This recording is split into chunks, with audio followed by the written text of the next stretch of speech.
Hello and welcome to Forbidden Talk. As Muslim Sharia councils in Britain report an unexpected and dramatic rise in the number of Muslim men taking second or third wives, the rest of Western society continues to see changes in relationship choices too. Gay marriages, extramarital affairs, mistresses, common law wives, and co-parenting are all on the rise. The impact on the traditional institution of heterosexual marriage is bemoaned as a loss of British and Christian values, as well as one of the causes of family breakdown. So is the rise of polygamous marriages a threat to Western values, or is it just another reason for some to stoke what's become termed as Islamophobia? Is it, as many feminists argue, primarily a misogynistic practice designed to subjugate women? Or should polygamy be made legal in the UK so that additional wives and the children could be protected by the courts from hardship and destitution should these marriages break down? Many also simply argue that freedom of choice should extend to allowing consenting adults to do as they wish.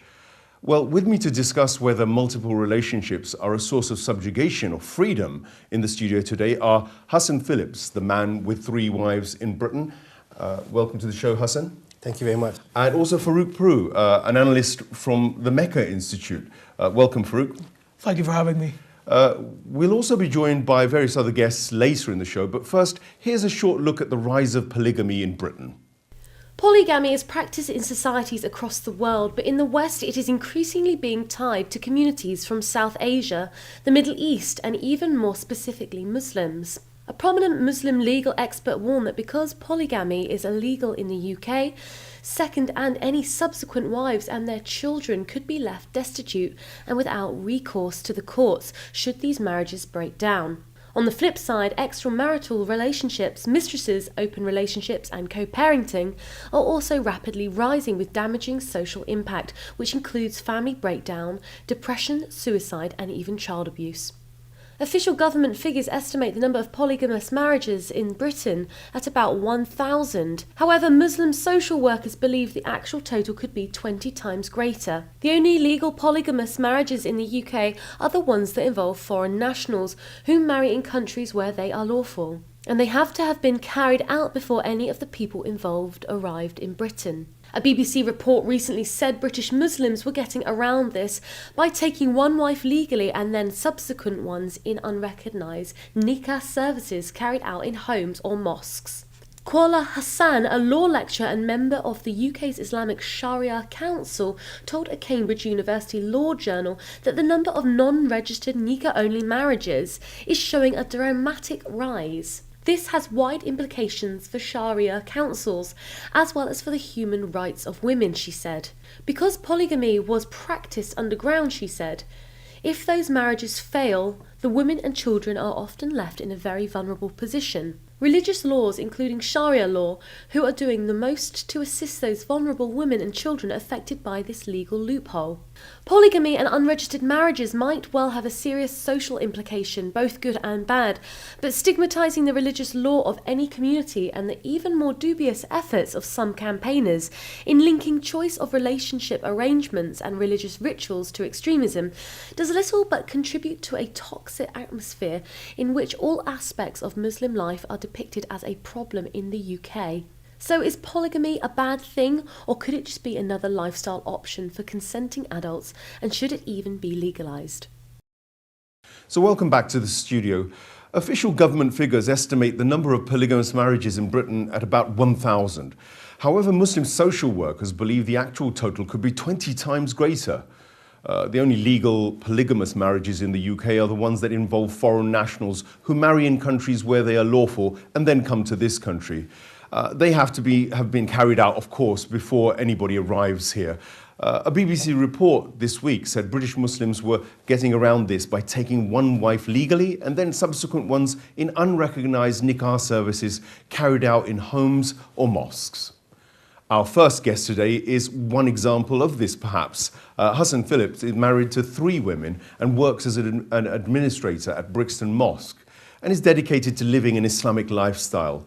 Welcome to the show, Hasan. Thank you very much. Good morning. My other studio guest, as I mentioned earlier, was Farouk Peru, a research analyst who is himself also a Muslim, but opposed to polygamous relationships in Western society at least. Thanks for joining us, Farouk. Thank you for having me. Hasan, let's start by asking from you whether how these wives and the situation that you found yourself in, is this a choice you made? Well, obviously, it's a conscious choice that you make at a certain stage in your life. It wasn't a choice that it's a plan that I had initially when I first got married or before that.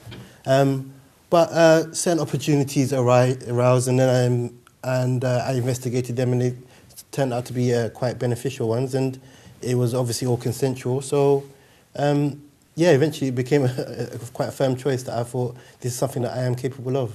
Well, of course, it's illegal in Britain, effectively. Well, so how do you get around that situation?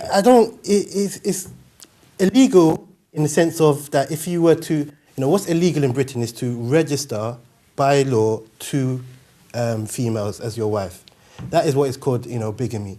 But polygamy, in the sense that it's in an Islamic setting, is far from, what you could be considered illegal, considering the fact that we don't actually believe that we have to have our marriages recognized by the state. So as long as it's recognized by the father, the bride and the groom, and obviously in the presence of our Creator, then that for us is enough. So it wouldn't differ much from your average, you might want to say, British boyfriend and girlfriend relationship where he goes and has another relationship, and if this is polygamy, if that's what they mean by polygamy, then that's not illegal. What are the benefits of this kind of arrangement? There's multiple benefits. Obviously, it actually benefits the female more than anyone. Although it might be viewed as the man's getting the better end of the deal. But ideally, when it comes to being responsible for a woman, her needs, her housing, her food, her clothing, her rights, her protection, all of those things, it really kind of benefits the female parties. And obviously, they're the ones who fuel it, because without their consent, it's not going to happen at all. But you see, many feminists will obviously argue against that. They'll say, well, in our society, you have a girlfriend, you have one. You have a wife, you have one, because you're loyal to that one, and you're therefore in an equality situation. Do you feel you're kind of violating the rules of equality, if you like, that are here in Western values? No, I think I'm more probably the other side, where I'm supporting and in liberating equality in a sense, because realistically that isn't how it works in British society. A person has a relationship with a female generally, and he's free to do what he wants. There's no guidelines, laws or rules for him to take a second girlfriend or a third, fourth, or even 20. It's not illegal. No one can reprimand him for that, although morally it could be said you're not doing the right thing. But generally, most relationships are in that balance of the man or the female being promiscuous elsewhere, and we've seen it from our leaders, to the common person on the street. It's rife. So that's an interesting place to perhaps leave that and bring Farouk in. Farouk, what's wrong with having lots of wives if they're consenting? Well, indeed, firstly, I would like to affirm what Hasan said. If it's just an extra legal situation where you get married under Sharia law, then it's not illegal as such. But that's only the legal aspect. We have to also deal with the social, psychological, emotional aspect of things. Any man is a person who has a finite amount of time, a finite amount of energy. He has a job, he probably has kids as well. So how much time can he really devote to the institution of marriage, even if he has only one wife?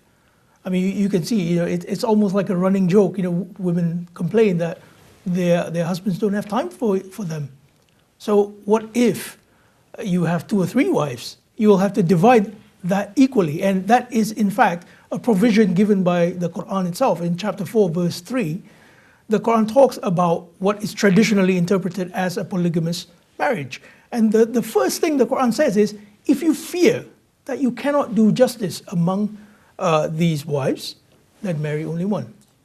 So, I mean, to me, that shows the precedence of a monogamous marriage. What do you think of that, Hasan? It's interesting what you said, Farouk, and I was with you to a point where you actually said that the first thing which was said, which is if you cannot be fair, and you're referring to Surah An-Nisa, and where Allah subhanahu wa ta'ala says take 2, 3 or 4 initially. The first verse is to encourage to take 2, 3 or 4, and then if you cannot be fair and just between them, then take 1, and that's better for you. So the first actual encouragement is to be there for the women, marry the women who are maybe unable to find husbands, or they are in need of someone who's able to financially provide for them. And if you can't be fair, then that's when you should just take 1, and that's enough, or that's the best for you. You see, the issue is, one is the religious issue, but there was an interesting bit of research I came across where I think it was Zakir Naik who talked about the US situation of 7 million women shortfall within the society. Then he made an interesting assertion that actually most of the prison population is male, which knocks them out of the possibility of having filling the gap in men, perhaps.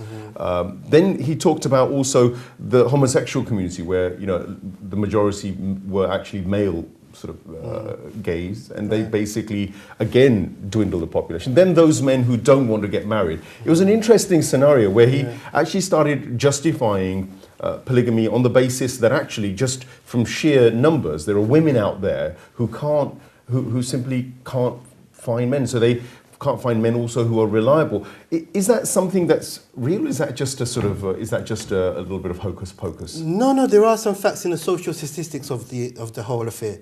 And, at the same time, it could be argued that if every man decided to take a second wife, there wouldn't be enough women to go around. So it's not for everyone in per se. Some people. So why can't women have multiple husbands as well? Okay, well, that obviously, as you understand, we practice polygyny in Islam, which is rather than polygamy. And one of the reasons is because, multiple reasons. If a female, she had 4 husbands per se, one, that would be extremely exhausting. It would be less than honourable. It would have problematic times when she gives birth. Whose child is it? Everyone wants it or everyone doesn't want it. I don't know.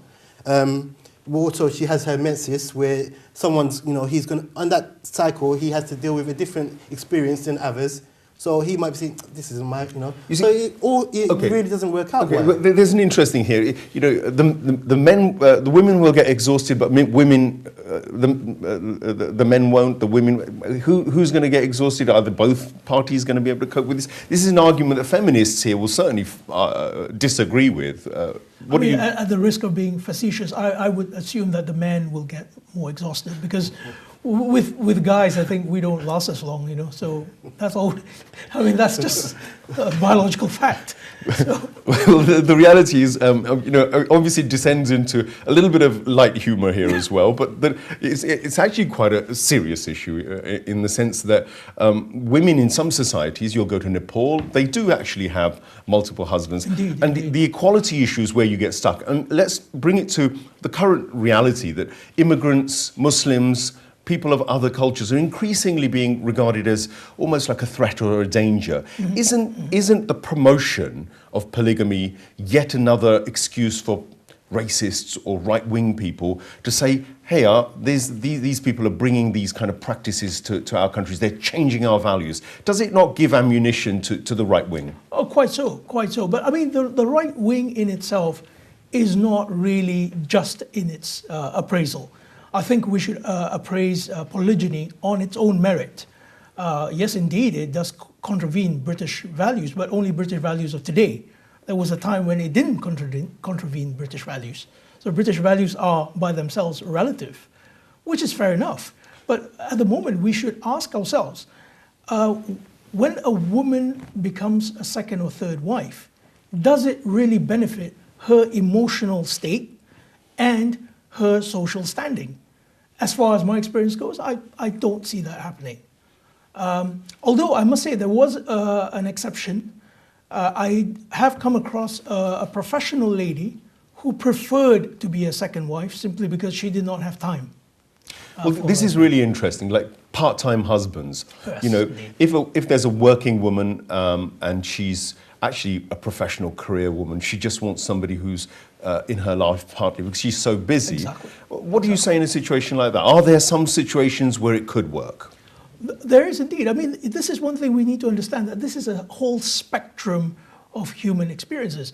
I mean, as Hasan was saying earlier, in British society, I wouldn't like to call it polygynous, but poly relationships do happen. And they have no moral protection behind them. Whereas polygyny in Islam does have a moral protection, but it does not have a legal protection. You see, this again, this issue of protection and safety is probably the most important one. Yes. And responsibility, say for children that emerge from relationships Absolutely. like this. I mean, somebody who's in a polygamous relationship could argue that, well, if it was legalized, at least I could be monitored, at least I'd be subject to the law, so they should allow me to do it in order that, you know, there isn't any malpractice, if you like. But if you drive it underground and people make their own rules up as they go along, that could cause even more problem for society. Quite so, but the upside of that is when it is made legal in a civil sense of the word, then its misuse can also be driven up. I think the numbers will go up, and I think the misuse will go up as well. Let's be honest, Hasan.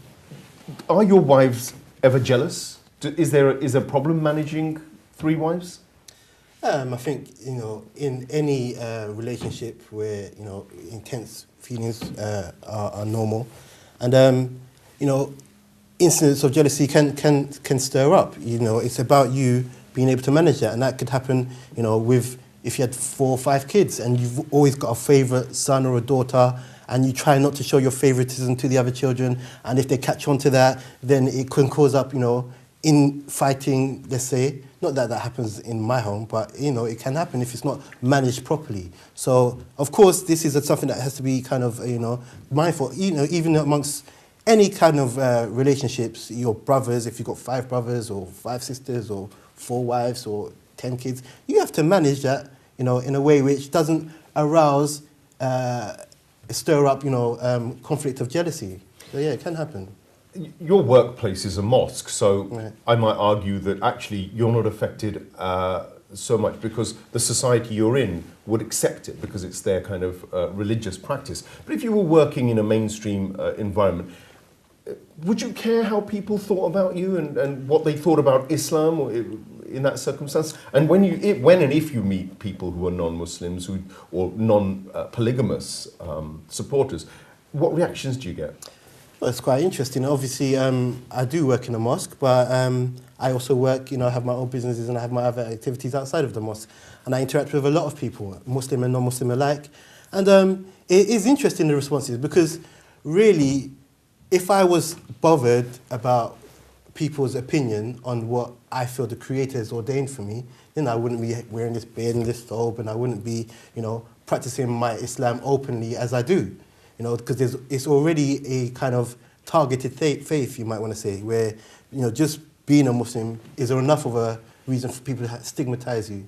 So let alone a polygamist or polygynist, then you tend to, you know, have to encounter people and just be a bit thick-skinned about your choices and your religious practices. So I do come across people, but it's the interest factor that they're in more. It's like, you know, first it's all, oh, go on, good on you, well, because they think it's, you know, reject the lad kind of thing. But really, it's a lot more, you know, responsibility than they realise, you know, and it might come across as, oh, you know, reject the lad, you know, having, you know, his way. But in the actual fact, it is a lot of,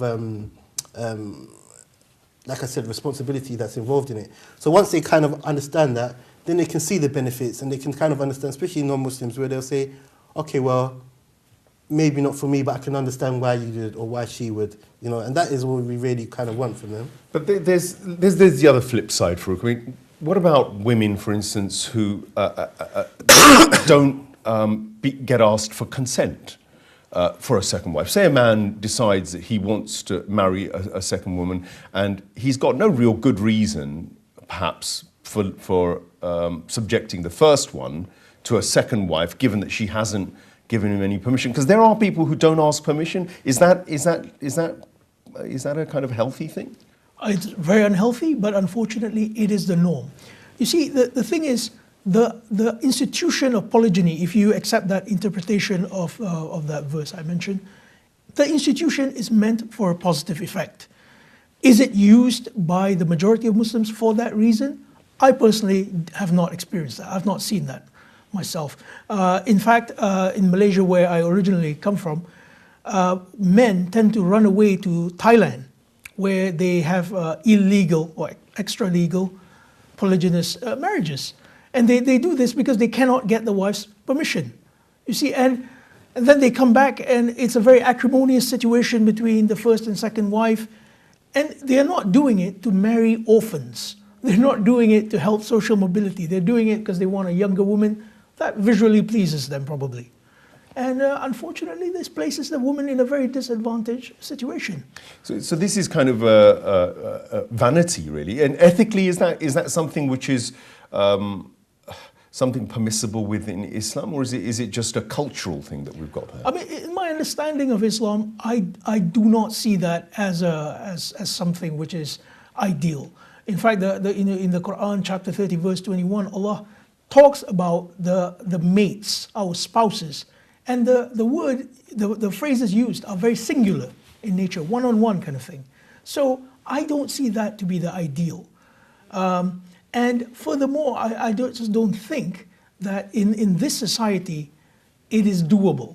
You know, I mean, perhaps in the Prophet's time, and he needed to mend certain cultural irregularities, perhaps. But in this society, I just don't see it happening. I mean, women are educated, they have more choices. So why do they need to share their spouses with another woman? I can't fathom it myself. Is there an economic benefit to this? I'm just trying to broaden out the discussion. It sounds to me like a lot of men, from Farouk's point of view, are abusing that system of multiple marriage from a religious perspective. But we know that Judeo-Christian tradition, the Bible, the Torah, also legitimize polygamy. So it's not something which is alien to Judeo-Christian sensibilities. It seems alien to secular atheist sort of perceptions far more. But then arguably Europe is no longer Judeo-Christian in that sense. So you've got a huge clash of cultures potentially here. And again, Islam and religion, Islam is at the front face of that clash, if you like. Does that make you feel uncomfortable that Islam is constantly on a collision course here, especially played out on the media? I am sensitive in relation to them. polygamy. Yeah, right. I'm sensitive to those things, and like you said, like Farouk quite mentioned, there are a lot of horror stories, sadly, you know. And I mean, marriages per se hold a lot of horror stories, whether they're polygamous or monogamous. However, in the polygamous setting, sometimes it does tend to or can be abused, and that is the ultimate problem. I mean, in Muslim countries, not such a big problem because they are protected by, you know, the state in regards to their marriage, and that's probably what the argument for polygamy being permissible in or recognised in the UK or legal, where that argument comes from, which is another discussion. But for instance, my wife, she's a medical clinician. She's quite, you know, quite academic. My other wife, she's a Cambridge graduate. And my other wife, she's independent. She works from home. So they are making their own choices today. They're making their own choices about what type of relation they want in the context of their religion and their faith. And so, you know, the secular might say, well, I don't have time, I'm busy, and I don't really need a husband all the time, or I don't need someone, in my life permanently. I need to be able to have flexibility.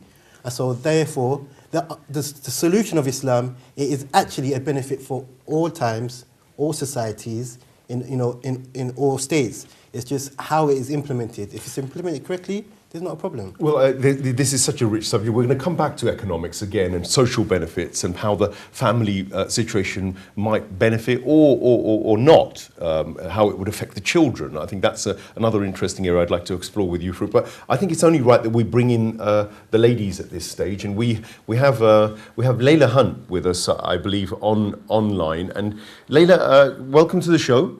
Thank you. Hi. Good morning. Can you hear me, Leila? Yeah, I can indeed. Can you hear Yes. me?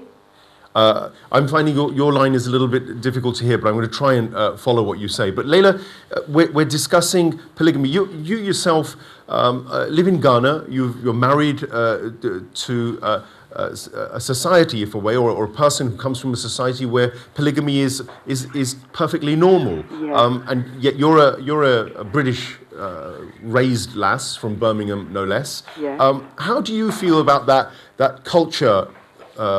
Change, if you like. I mean, how did you react to it?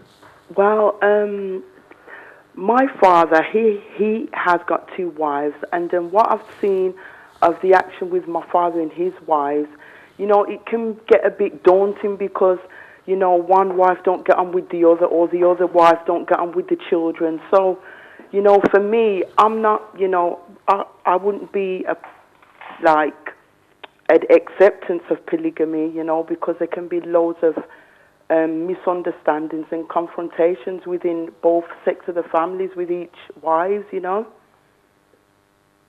Yeah, so your father was in this relationship. I mean, was that something that affected you as a youngster? Did he have that relationship when you were conscious, if you like, or as a child, or was that when you were grown up? Yeah, well, it was when we was growing up, so it didn't actually affect me, but it did actually affect my younger brothers and sisters, because then my father had moved from Birmingham to West Africa, and obviously he got married, where he was still married to my mum. So, the younger children got more affected than actually the older children.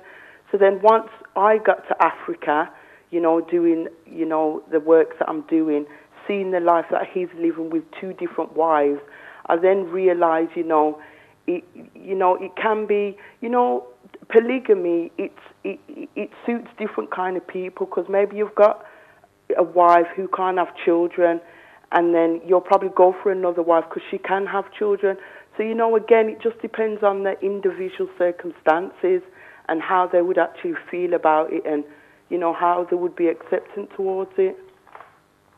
So how would you feel if your husband said, Leila, I've found somebody else and I need somebody else, would you accept your husband? Is that something you'd be open to? Well, for the sake of Islam and for the sake of Allah, we all say we wouldn't do it, but I probably would be acceptance to it, because, at the end of the day, we do get older, and as we get older, we get more wiser, we understand life a bit more, and then we realise at the end of the day, we don't own anything. Even if we do have a husband, we don't own him, and it is halal for a man to have more than 1 wife anyway. So for me, it is something that maybe I would think about considering for my husband, maybe a bit later on in life, What about yourself? I mean, do you think, I know you're Muslim, but do you see any logic in women saying that, well, if you're going to talk about polygamy, then how about us? Why can't we have multiple husbands? Would you find any mileage in that argument? Yeah, well, I'm a twin. I've got a twin sister. My twin sister always says, if it was halal for a woman to have more than 1 husband, she'll probably have about 4. Because, again, you've got different mindsets, and, maybe you're with someone and they haven't got the full package, what you are actually looking for, In Ghana, I mean, while you've been there, have you seen it working? Does it work in society on a wider, broader level? How does it play out? Yeah, well, it does work there because there's a lot of poverty. So, at the end of the day, the sisters are like, well, they're open for it, especially when you're a man coming in from, when you're someone coming from abroad, they're acceptant to it. It's just the fact that when they do, when the man does marry the second wife, they, sometimes they don't bring animosity through in the household, and then sometimes they do. So, again, it's okay, because over there it's a third world country, and anything's acceptance. But me, as in me, I've got a husband, and for now I wouldn't actually allow him to have another wife, because at the end of the day we've got children, and he needs to take time out for his wife that he's got already and his children.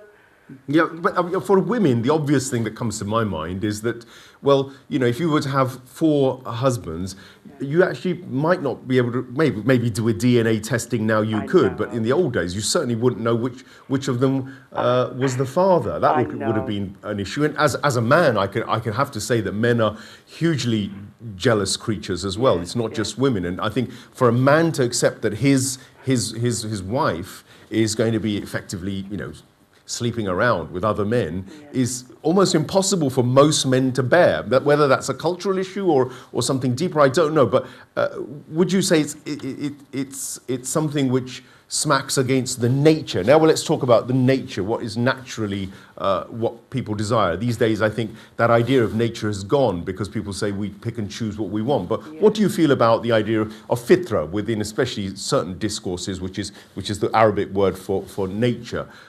Is there something such thing as a natural way of living?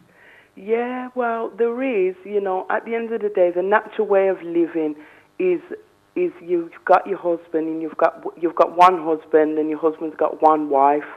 You know, I think that is a naturalist way, because when you're looking back and you go back to Adam and Eve, you know, Adam didn't have more than wife. It was just Adam and Eve, and then all creation came from Adam and Eve. So even though it's halal in Islam to have more than one wife, when you go back to the beginning, you know, you can see the source of, you know, one-on-one is more better than maybe 2 or 3 and 4. Do you understand? Do you kind of understand where I'm coming from?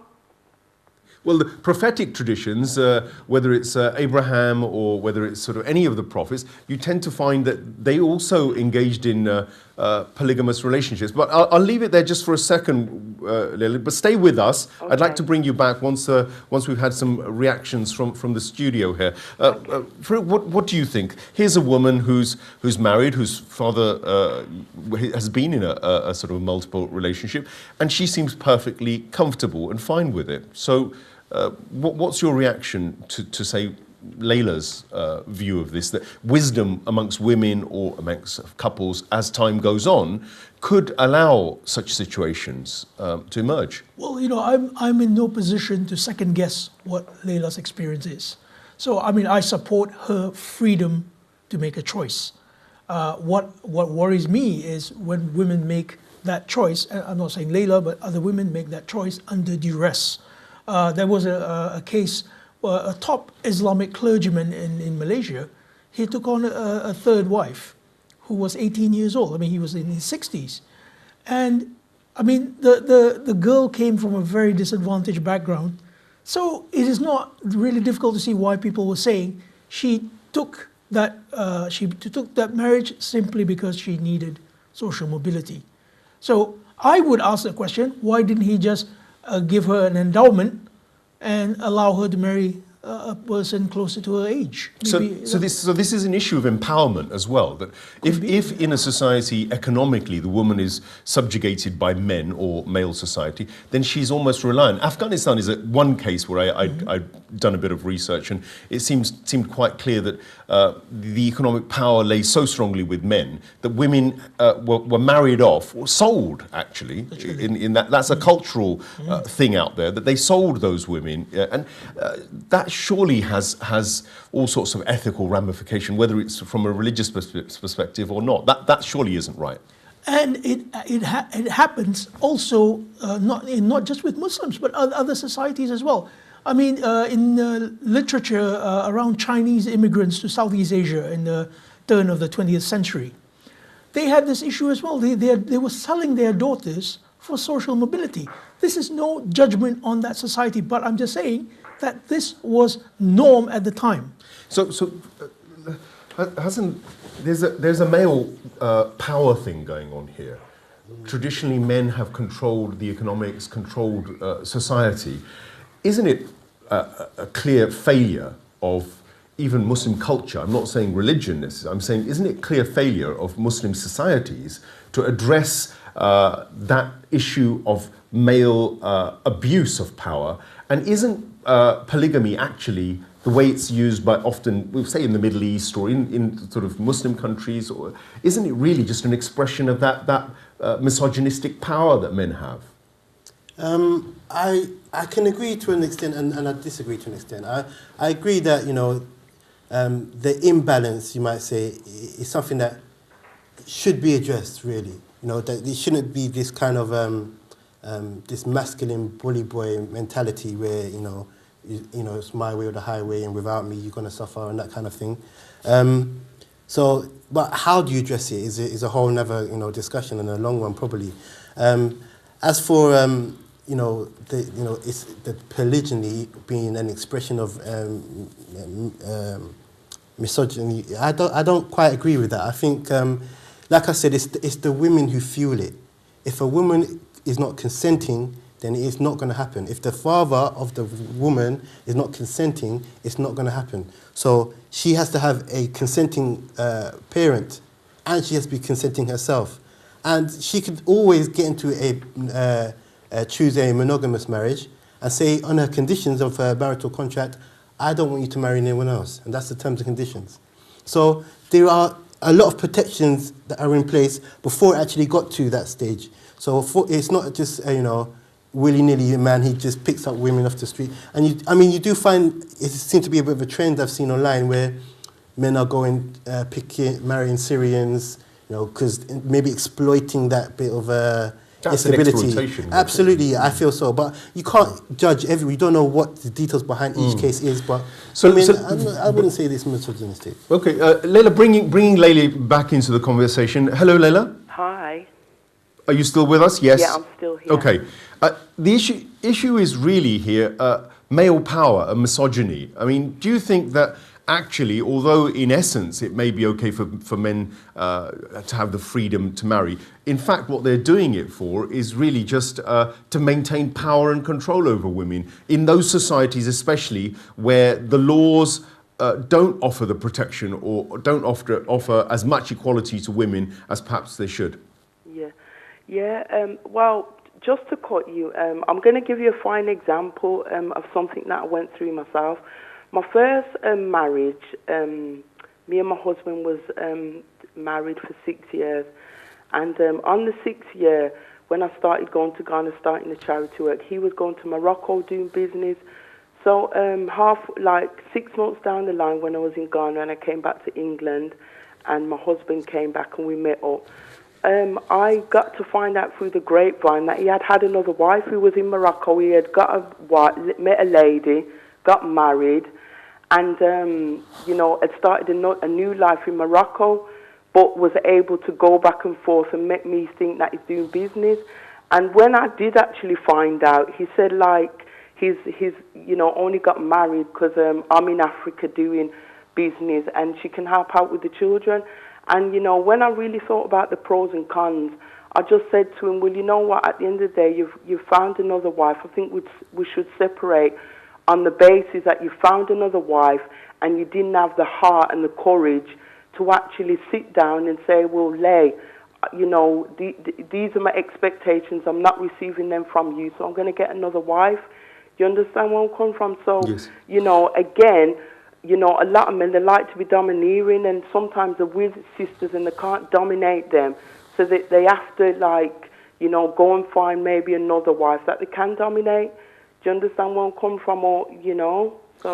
So relationships are fraught with danger, it seems. But I'm trying to now get my head around this idea of legalized polygamy being a solution perhaps to this idea of men also in modern dating sites. I mean, social media, dating sites have made it even easier for people to trawl through websites. It's almost shopping for women and shopping for men. And men are arguably far more visual creatures and also driven much more for sexual relations on the whole. I think the studies still bear that out, that men are far more visual, they're far more sexualized than women. Women will still be discerning, the majority of women still seem to be very discerning about men, and if they're looking for serious relationships, they'll be looking for security primarily, it could be argued. Men, on the other hand, could turn it completely into a recreational situation. So do you think modern media has made women even more vulnerable to the kind of people who or the kind of men who would abuse them outside of any legal protection? So they're effectively being polyamorous with no consequence. Yeah, because remember at one time, before like maybe within the last 10 to 15 years, you know, maybe your mother and father, they'd probably find a wife for you or a husband, or, you know, you'd have your husband or your wife mapped out from when you was younger. But now with social media and all this Facebook and WhatsApp and all that, you know, it's just like another channel has just been open for any old body to just do what they want to do. So, you know, I think a lot of it is coming from the media as well, because you can be here in England and you can be dating someone in China or Saudi Arabia, wherever, and then, you know, at once you spoke to them 1 or 2 times, you know, you're actually meeting them, and then maybe the 3rd or 4th time you're going to get married to them, and you've already got a family that you're actually leaving to go and maybe, you know, find out what this social media person saying, if you understand where I'm coming from. Thank you, Leila. Still stay with us. Farouk, is there not a hypocrisy going on here? On the one hand, we tolerate extramarital affairs, secret relationships, secret liaisons, multiple relationships. Men with money would be able to do that perfectly comfortably and perhaps even keep all the women disengaged and completely ignorant of whatever else they're doing, because money allows you to do that flexibility. Do you think there's a little bit of hypocrisy then within, say, mainstream society when it looks at polygamy and actually right on its doorstep, right under its nose, is the abuse of women going on, predominantly the abuse of women by men, in effectively polygamous relationships, but ones which are based on lies? Well, I do see that happening, and I do see that it is fed from Islamophobia. Islamophobia is a very real thing, where anything from the Muslim culture is seen to be detrimental to Western society. Hasan mentioned his experience with polygyny, and I'm in no position to second guess him. He has made a success of it. So I say more power to him, wonderful. But the unfortunate situation is polygamy is also being abused. Yes, it can have advantages over these extramarital affairs. It's very true. But at the same time, there are ways to get around it, and there are ways to also, you know, as I said, you know, Muslim men going to neighboring countries, getting married and bringing the wife, keeping her in a secret hideout somewhere. It's, you know, and to say that the wife is not complicit in this is also unfair. Perhaps the candidate for the second wife, she needed that kind of social mobility herself, and she saw it as an escape from poverty. So it's not, consent here needs to be analyzed. Why are you consenting to this? Are you consenting to this because the man can afford to give you emotional care? Or are you consenting to this simply because it is an escape from your situation? I think that is a very vital question to ask. So it seems it can work on a broader basis, gentlemen. If it can work across other parts of the world, why not in Europe? What's the taboo about? Farouk? Well, there is a certain sense of reborn secularism, if I may call it that. You see, Europe has just climbed out of this post-religious age, and for them to see what is for them a religious practice seems a little bit unacceptable. Hence, they are willing to accept extra-legal relationships. That's obviously something which they don't like, but they can't stop. But with polygyny, which is a little bit better in terms of protection, they have a certain block about it. I personally think it's because of historical evolution which this country is experiencing. So Hasan, for you on a personal basis, this is not just a general issue for debate, it's a lifestyle. So do you feel that you're oppressed in not having your legal rights, if you like, acknowledging your lifestyle? I don't actually feel oppressed. I just feel it's a bit ironic, a bit draconian that you would actually be willing to accept, you know, a norm of extramarital relationships. But if someone says, I want to engage in 2 or more marital legal relationships, that becomes a bit of a problematic, request.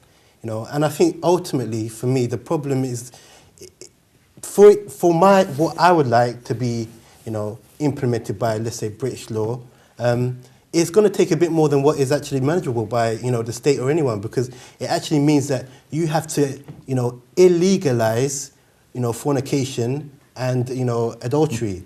And so if you can illegalize that, then we can have a discussion about, polygamous marriages being legal.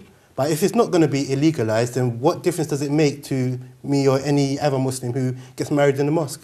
The other obvious question, which I haven't asked so far, but perhaps a nice one to conclude on, is do you feel you've done justice? Because the Quran in your faith says that you've got to be able to do justice to your wives. What does justice mean? Because justice could mean economic justice, it could mean even physical justice. I mean, it's an issue, but how do you cope with that? Can you do justice? Is it possible? And have you done it? I think you ask the wives that question and they'll tell you exactly if it's just or not. Probably, at the best of times, it's a balance. Balancing an act, at least. I think ultimately the issue of just and being just and fair, it actually ultimately, when everything else is discussed, it comes down to time.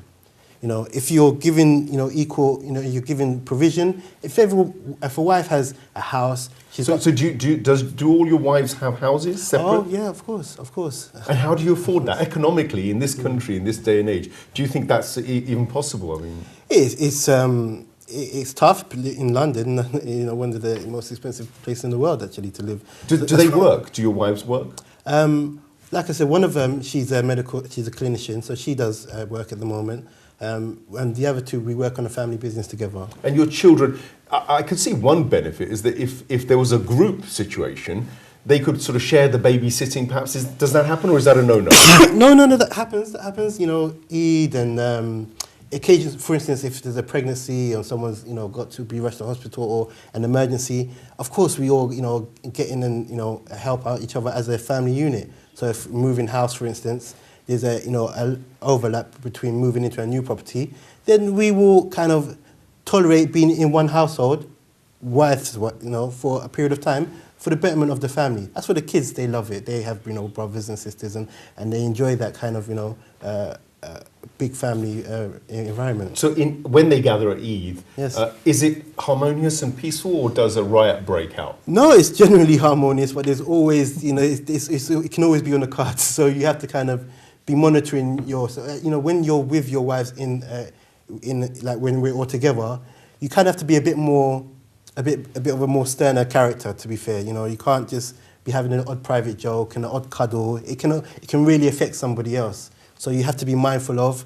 just trying to, play down the emotions a bit. So it almost sounds like Hasan should become like a mentor, perhaps, for men who are going that way. He seems to have cracked it. Do you think that you need role models that could actually convince you to go this way, and maybe you too could have 2 or 3 wives or 4? No, I don't think anyone could convince me, but I do think Hasan should be a role model, because this institution is being abused. And you need a positive figure like Hasan to, that last tip he just gave, I was astounded. Wow, I didn't even think about that. Wonderful. But it has to be ultimately about choice. And choice is not just signing a piece of paper. Choice is about economics, it's about your social needs, it's about your emotional needs. And you have to think about the future. Why shouldn't a woman have a husband all to herself? I would end with that. Okay. Well, thank you very much, gentlemen. You've been very gracious and very positive with your comments, and it's been a very educational discussion. But also, it's about real lives, and it seems that the rise of polygamy in the West is increasing because of Muslims who exercise their religious right to multiple wives.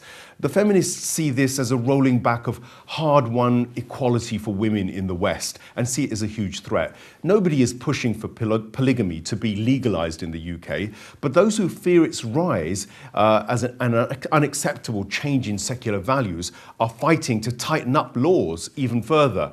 As with many issues relating to communities in this country, it seems evidence-based research, debate and solution delivery is once again a victim. Thank you for joining us on Forbidden Talk. You can find us on Facebook, YouTube and Twitter at the links on the screen that are running now. And until our next edition, goodbye.